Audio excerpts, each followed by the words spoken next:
ऐसे समय में प्रस्तुत कर रहा हूं जब हम भारत के लोग अपनी आजादी के 75वें वर्ष में प्रवेश कर रहे हैं। इसलिए आज के बजट को मैं आपकी और इस सदन की अनुमति से देशभक्ति बजट के रूप से नामांकित करना चाहता हूं।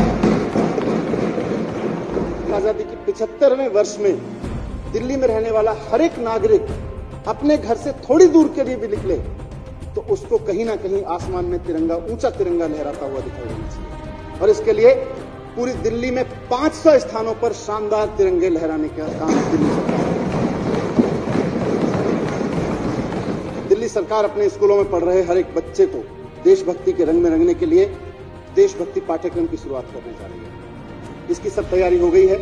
इसके तहत रोजाना एक पीरियड देशभक्ति की क्लास का होगा और इस पाठ्यक्रम के जरिए सुनिश्चित किया जाएगा कि हर एक बच्चा अपने मन की गहराइयों में अपने देश के प्रति, देश के लोगों के प्रति, बुजुर्गों के प्रति, बच्चों के प्रति, देश की व्यवस्था के प्रति, देश की महिलाओं के प्रति पूरे सम्मान से ओतप्रोत हो। हर पढ़ा लिखा आदमी ऐसा कट्टर देशभक्त बने कि बड़ा होकर अगर किसी सरकारी पद पे बैठे तो रिश्वत लेने का अपराध करना तो दूर, एक रेड लाइट तोड़ने में भी सोचे कि मेरी देशभक्ति पे दाग लग जाएगा अगर मैंने व्यवस्था तोड़ी। हर पढ़ा लिखा व्यक्ति महिलाओं के प्रति सम्मान से पेश आए, पर्यावरण के प्रति अपनी जिम्मेदारी को ठीक से समझे और बखूबी निभाए।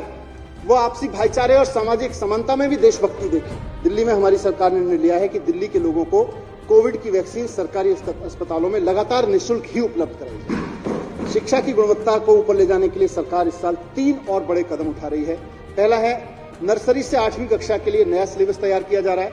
दूसरा है दिल्ली का अपना शिक्षा परीक्षा बोर्ड स्थापित किया जा रहा है और तीसरा है दिल्ली में 100 स्कूल ऑफ एक्सीलेंस स्थापित किए जाएंगे।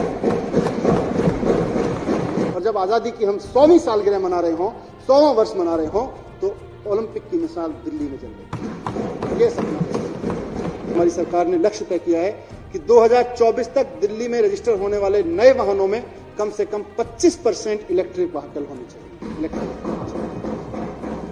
किसी भी प्रोजेक्ट के लिए जितने पेड़ हटाने होंगे उनमें से कम 80% को ज्यों का त्यों रीट्रांसप्लांट करना पड़ेगा।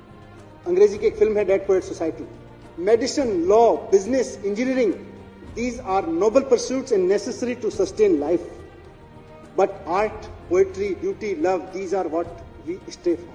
हमारे सब में तीज त्योहार में कला संस्कृति कूट-कूट के भरी हुई है। अगले साल दिल्ली सरकार कई नए प्रोग्राम लेकर आ रही है। इसमें फेस्टिवल ऑफ इंडिया और इंडियन क्लासिकल म्यूजिकल फेस्टिवल का जिक्र मैं पहले कर चुका हूं। देश की सारी भाषाओं की अकादमियां बनाई जा चुकी हैं। इस साल ये अकादमियां अपना काम करना शुरू कर देंगी।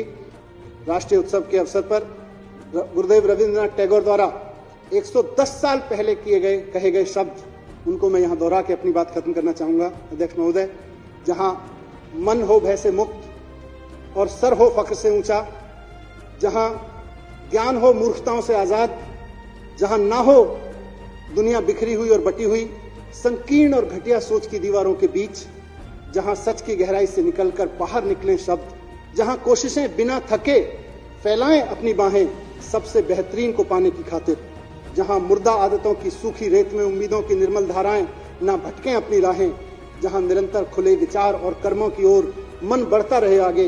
हे परमपिता परमेश्वर, आजादी के उसी स्वर्ग में मेरे विश्व को, मेरे देश को जागृत कर। बहुत बहुत आभार, बहुत बहुत धन्यवाद। रॉबर्ट फ्रॉस्ट के शब्दों में मैं कहूं तो we have promises to keep and miles to go before we sleep. आप फेसबुक पर देख रहे हैं तो पेज को लाइक कर दीजिए, यूट्यूब पर देख रहे हैं तो चैनल को सब्सक्राइब कर दीजिए और इंस्टाग्राम पर देख रहे हैं तो भारत न्यूज़ 18 को फॉलो कर लीजिए।